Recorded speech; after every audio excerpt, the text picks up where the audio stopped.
Now, since the start of the war in Ukraine, we've been keeping in touch with Paul Hodgson, a teacher originally from Washington in Tyne and Wear, who has a home in Kyiv with his partner, Nadia.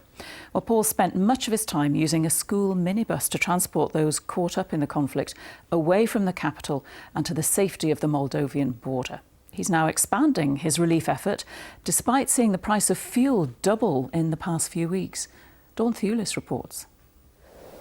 For most of us, scenes like this would prompt a pretty swift exit. But Paul Hodgson has stayed in Ukraine and continues to offer help to those trapped in the war zone.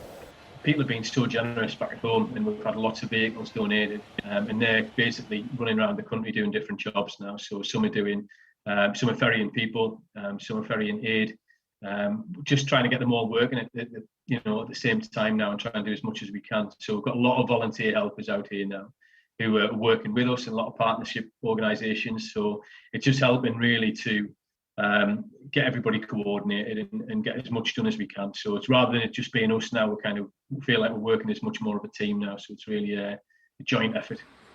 Paul feels Ukraine is in a war of attrition with Russia, with no early end in sight. But he says most people are managing to remain calm.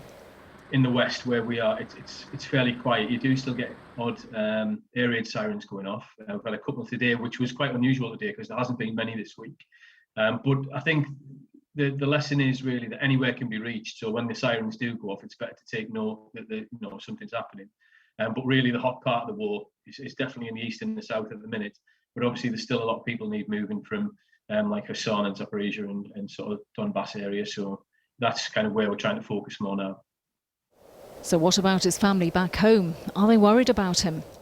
I think they're all right. I think they're all right. We do sort of contact each other regularly, so they know what's going on, and we keep in touch pretty regular. So I think everybody knows it's probably a very different picture that we feel on the ground. But yeah, I mean, I'm in regular contact with the family, so that's okay. It keeps them from worrying overly. So and they've got a good picture about what's going on here as well from our own perspective as well as what they see on the news.